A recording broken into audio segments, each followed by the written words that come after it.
Beep, beep, beep, beep, beep, beep, beep, beep. Welcome to the court of the EDI Jester, and how are we today? Okay, I've got an interesting one today, right? We just come from Anaslat's, called Breaking Down Claims of Trans Genocide. This is worth listening because they're always on about it, aren't they? Genocide!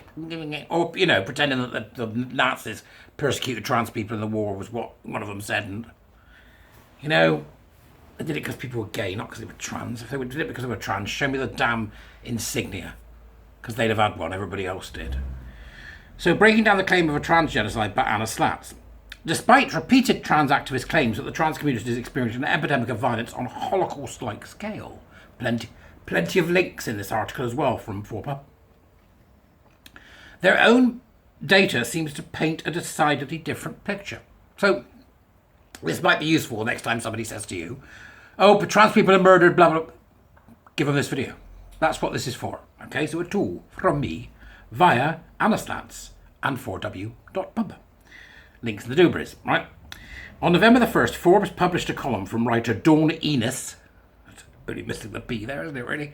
Entitled, Life Goes On for Dave Chappelle. Netflix has 2 more trans women killed. Enos, a trans-identified male. There you go, told you, just missing the P.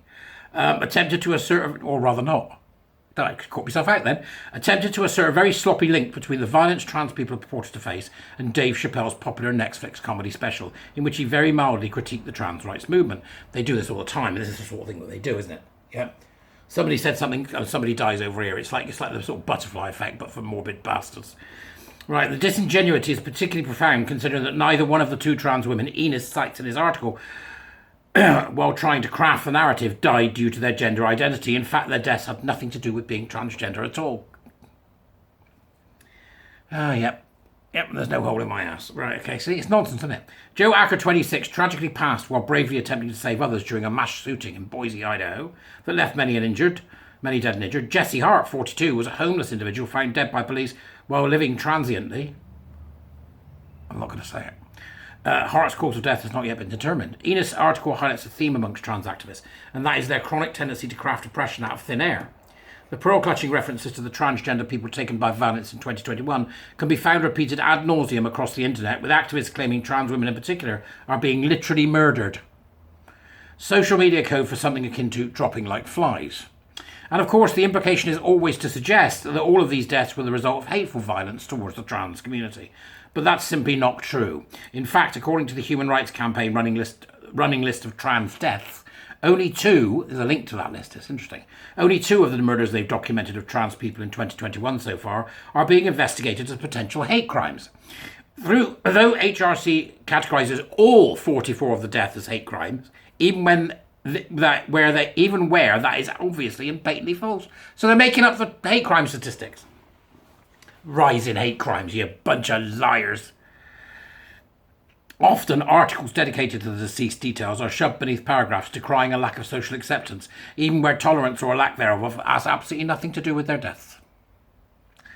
For example, Rihanna Pardo died after being hit by a drunk driver while crossing the street.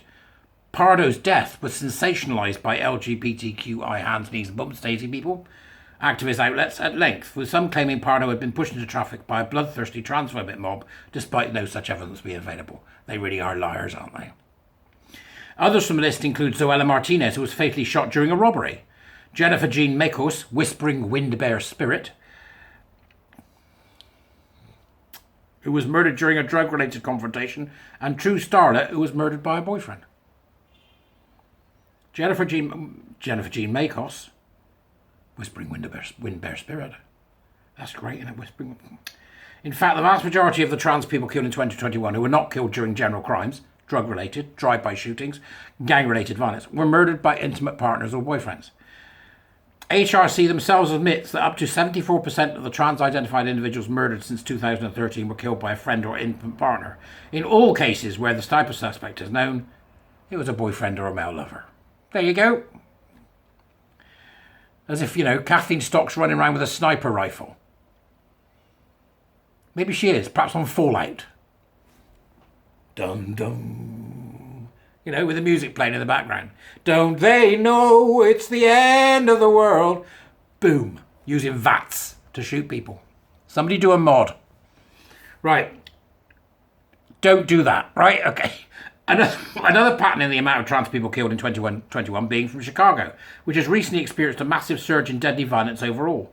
Out of the 44 trans people documented as being murdered by HRC, 4 of them were killed in Chicago alone. So far this year, 678 people have been murdered in Chicago, with 2020 and 2021 seeing significant increases over the past years.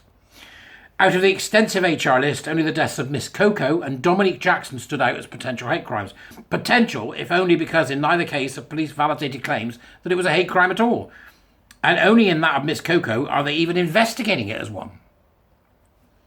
As of 2019, 1.36 million adults, or 54%, or 0.54%, 54%, good God, 0.54% of the US population at the time, identified as transgender or non-binary, meaning that 44 deaths, even if hypothetically all were hate crimes, would represent 0.003% of the trans population being the victim of a hate-motivated murdering. This would equal roughly 3.2 homicides per 100,000 trans people. The same year, the homicide rate in the United States was 5.0 per 100,000. Increasing to 7.8 per 100,000 in 2020, suggesting that the trans death rate, even if all deaths were considered hate-driven homicides, were lower than the homicide rate overall. In October, similar claims of a genocidal epidemic of trans death by UK activists were refuted by writer Madison Smith, who published an extensive breakdown of claims being made that trans people in the UK were at disproportionate risk compared to everyone else. In fact, Smith notes that we know that there have been just 8 reported murders of people who defined themselves as transgender, transsexual, cross-dressers in the UK since reporting began in 2008. 3 women a week, folks. 8 since 2008.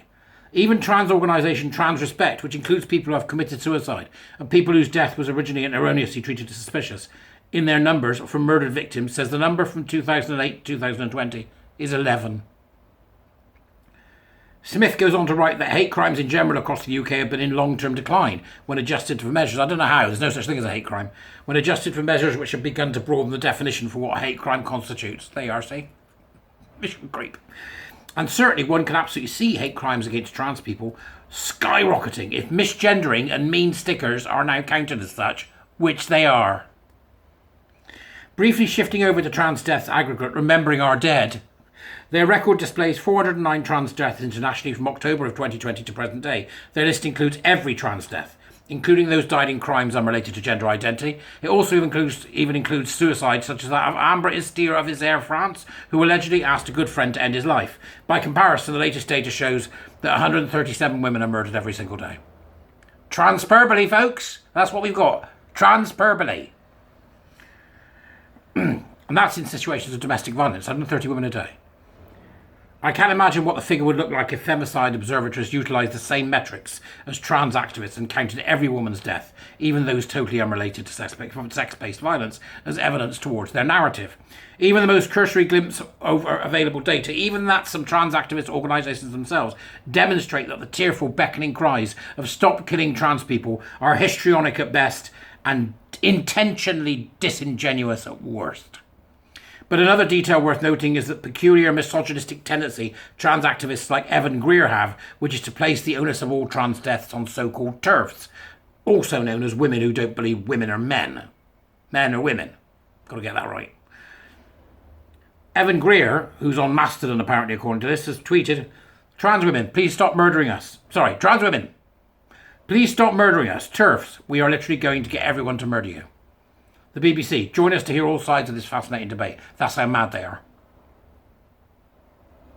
Not a single trans person killed in 2021, or any other year for that matter, was murdered by a feminist activist. None. Zero.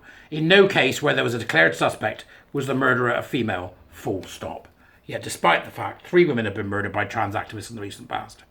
In Oakland, trans-identified male LGBT activist Dana Rivers was charged with murdering lesbian couple Charlotte Reed and Patricia Wright, as well as their adopted son Benny.